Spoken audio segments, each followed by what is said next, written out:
This episode of Anxiety Slayer is sponsored by BetterHelp. Give online therapy a try and save 10% on your first month at betterhelp.com/slayer. That's BetterHelp, HELP.com/slayer. In this week's episode of the Anxiety Slayer podcast, we're talking about an important teaching from Ayurveda that highlights how our emotional well being impacts every aspect of our lives and why it should be our number one priority. Welcome back, Ananga. Hey, Shen. Good to be with you. And I'm grateful that we're having this conversation because emotional health is key to living a peaceful and joyful life for sure. Yeah. When I first read that teaching, it really stayed with me. And it goes along with other teachings from Ayurveda that really emphasize this. Never mind what herbs you're taking, what you're eating. If our emotional health isn't strong and supported, then those things aren't as effective. More what we're doing than what we're taking is what's affecting our mental peace and our emotional well-being. And sometimes we get overwhelmed by events around us and we feel more anxious. And the more anxious we feel, the more our sleep starts to suffer. And then things just kind of cascade from there. Yeah, yeah. Especially for the ladies, I think we have this nighttime concerns. I read twice today from different people that I'm following. I was worried for the world in the night. Two people shared that. Two unrelated people Hmm. from different places in the world. You know, it was on their heart, it was on their mind, things that are going on that concern them. And they both then went on to share a very gentle process for how they got themselves in a more settled space, which I really appreciated. But yeah, sometimes we just feel very overwhelmed. There's stuff coming to our attention and it gets to our sleep. It can affect our digestion, affect our relationship with others. You know, it kind of leaches into everything. So I really appreciated both these women sharing how they took a deep breath, slowed down, and those natural, gentle steps to regain some peace and balance. And if you allow yourself, there's peace and beauty all around us. There's kindness all around us. There are good things happening. And sometimes we get caught up in the current of all of the things that aren't necessarily so good, the darker side of the world. And oh my goodness, I'm so glad that you shared that because I find at night I have to be really careful not to go to that place where I'm also feeling the weight of the world and what's happening. And usually what I do is I'll lower my walls and barriers and then just send out, like expand my energy as far as I can possibly imagine and send love and contributions and sweetness to bodies and beings and whatever people need. It's not that I know what they need, but whatever it is that they might need. And there's some sweetness in knowing that I'm making that contribution from however I see it. Mm, yeah. Yeah, and we see different traditions have practices like this. Right? In the Vedic tradition, there's a beautiful prayer for peace and the well-being of all. May all beings experience peace. We see this in Buddhism and different traditions. It's certainly a very compassionate thing to do. Well, let's talk about Ayurveda's emphasis on emotional care and why it is so very important to our health and well-being. One of the reasons is just purely because it robs us of mental peace when we're not in a good place emotionally. So Ayurveda's guidance is to reflect, to look at our patterns, the impressions running through our mind, and to slow down, turn to ourselves with compassion, and bring into place some simple practices that can help us feel more supported. Some breathing, journaling, reflecting, talking with people we love and trust, whatever it is, to just acknowledge kindly what's going on, not to stuff it down and bury it. not to push through, not to distract, because it just makes us rattle more, right? It just comes back and bites us harder. Yeah, that's what we were talking about last week about that conditioning to just push ourselves and push Yeah, through or to suck it up or what have you, and that is just one of the worst things that you can do when you're already feeling overwhelmed and anxious. yeah, definitely. So it helps to look at how we're going about things and simple things that can really help, taking a pause before we eat, keeping away from things that affect us negatively before we eat. If we sit down to eat the healthiest of meals and we're upset or anxious or angry, all our digestive energy is scattered outwards and diverted from the place it needs to be. We're not going to digest that meal well. We're not going to derive the nutrition from it. It's not going to go well for us. Think about how many people eat their dinner in front of the TV watching the news. Yeah. Holy smokes, that's not Yeah. Or grabbing and eating on the go. We really need to be present with our meals. So, it can be simple. Just take a moment, take some deep breaths and express gratitude and just settle ourselves before we start eating. And then to eat slowly and with gratitude. Ayurveda is very strong on this. And there's different quotes like you can eat all the kale in the world, but if you're not taking care of your emotional health, it's just not going to serve you well. Also, when we feel overwhelmed by what's going on around us, it can be helpful to really simplify our meals because our digestion's going to be stressed and taxed anyway. So, eating simply, simple meals and eating slowly and taking care before we settle to sleep, different check ins and self care things throughout the day to take the overwhelm down. Hmm. I think often most of us don't even think about our digestion unless it starts acting up.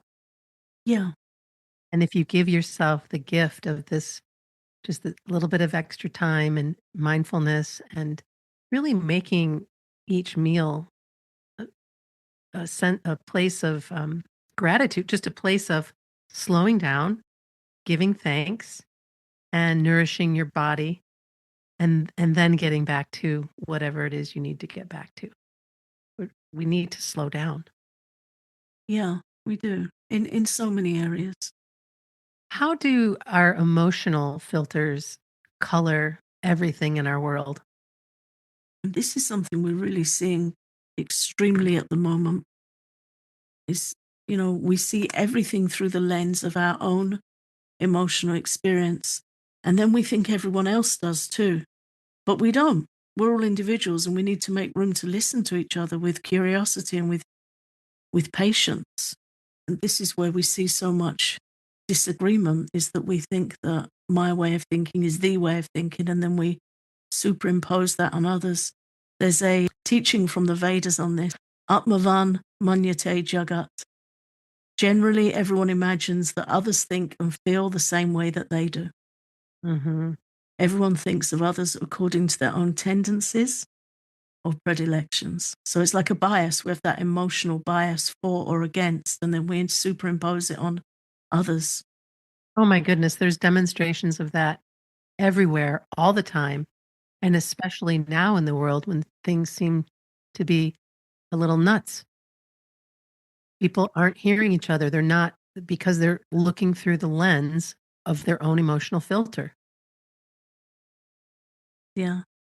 I was listening to somebody today that I very much admire, and she was saying, you can listen to others without agreeing with them. You don't have to agree, and you don't have to do what other people say, but you can listen. You can show respect, you can show curiosity, and then they go about their way and you go about yours. Nobody necessarily needs to change their mind, but they don't have to bash each other over the head. Well, and you'll see that a lot on Facebook or Instagram or these places where somebody shares an opinion or an idea of something or other. And sometimes a feeding frenzy begins with all of these people chiming in with their different emotional responses. And sometimes it can get really ugly. You think, wow, how about you just read it and move past it? Why do you feel the need to add your point of view to somebody else who is sharing their point of view? They didn't ask you for your point of view. They were sharing their point of view. Yeah. And I think we're seeing this like lowest common denominator of communication on social media, where that can happen on the most benign of sharings. Oh my goodness, that's nuts. Yeah. And another teaching from Ayurveda is that our negative emotions become addictive. We're addicted to them. So I think we all know that there are people that go on social media just looking to do that. They're actually there to be provocative and to have an argument. Whatever emotional patterns we're cultivating will snag us and become the programming that we run. It's the record we're playing. And again, this is where self-examination is really taught in Ayurveda as a number one key for emotional well-being. Have a look at your dialogue, have a look at the stories you're running. And one of my favorite psychologists, Edith Eger, says, you have your story and your story has you. Mhm. So we have this opportunity to review and revise our narrative. We have to be willing and we have to be open to doing things differently, looking at things differently. And it's not always easy, but it's certainly healthy. Well, and the point is your old story isn't the only story. It just isn't. And so if you're living in that space of Groundhog Day of reliving, reliving, reliving, uh, you're not doing yourself any favors or the people that you love or the people in your life. It's time for a new chapter. Turn the page, move on, do the work that needs to be done so that you can be in a much more accepting and kind space. Yeah, that's a beautiful point. I remember you saying that to me years ago and it really affected me. Yeah, it's easy for us to, when we're not consciously directing our life, it's easy for us to fall into a victim mindset in our story. But we should be the protagonist of our story. We should be the hero, and we can always wield a pen and change how it's going to go from this point on. Whatever's happened before, from this point on, we get to write Mhm. what happens next. Okay, that's done. What now? Which always puts us in the place of power, of choice, and that's a much better place to be.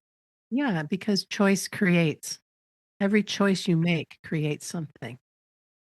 And so why would we want to stay in the same repetitive loop?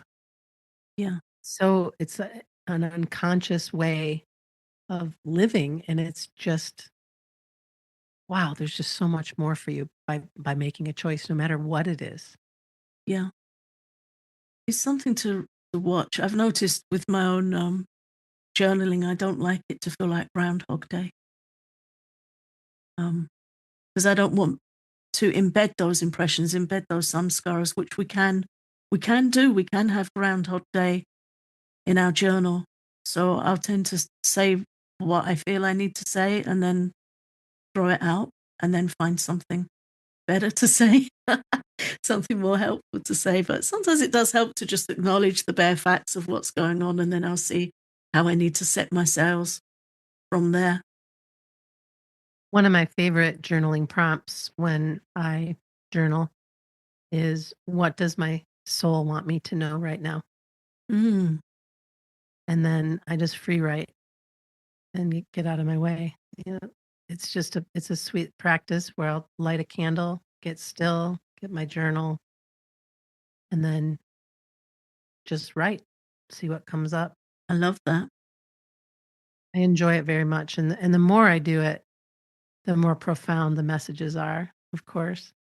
But and then when I'm not doing that, the morning pages are helpful for just writing 3 pages of whatever. Doesn't matter what it is. Yeah, And also to be mindful that you aren't in that repetitive pattern every single day because that's not going to be helpful for you. Get it out of your system and then again, what will you choose? I think that's the defining question for me. It's like, okay, move through it to what now? Sometimes it needs to be said, but then that's not where we're staying. To write through it and then let it take us to a better place. Just reminded me of, I read a book years ago. It really helped me at a very challenging time in my life, and it's called Writing Down Your Soul. Mm, mhm. It really helped me. So when you said that your journaling prompt is, "What does my soul want me to know right now?" I saw that book cover in my mind. It has an owl on it. It just came to my mind so clearly, and I remembered how much that book helped. Yeah. So yeah, whatever we feel helps. Walking and writing are the two classics. As does talking with a trusted friend about whatever is on your heart, to be in that space of complete trust and safety, and to just let it out. And wow, what a gift that is, to have somebody reflect back or just hold space, or to know to ask you of, whether you want help solving something or whether you just want them to listen, or whatever it may be, that you can. And usually your good friends, they know you well enough to have seen the rich tapestry of your life. They know that you're not stuck in this one place forever. And sometimes when we are in a really overwhelming place, we can't see out of it, but our friends can.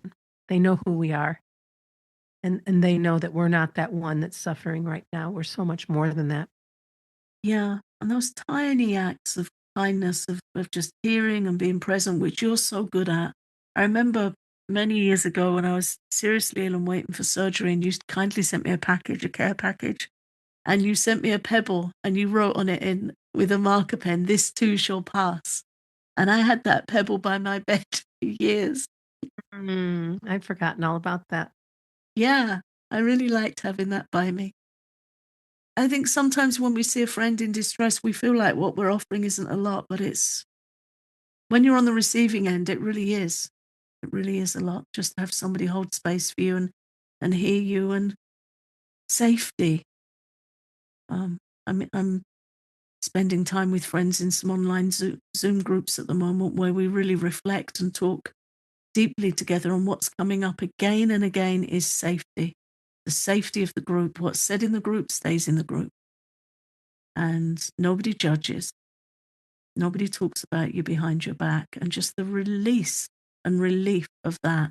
Getting together in Zoom groups, or getting together with circles of women, getting together with like-minded people, even once a month, it's so nourishing. It's so helpful to be in that safe container. As you know, I've been part of different women circles and groups now for years and years.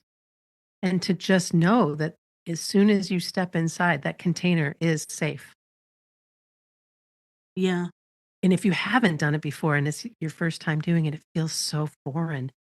And all of us listening to people, and you're like, I'm not the only one. Or I thought I was crazy when I when I was feeling overwhelmed about this or that. Or all of a sudden you're a part of this community that of greater understanding of being human. Yeah.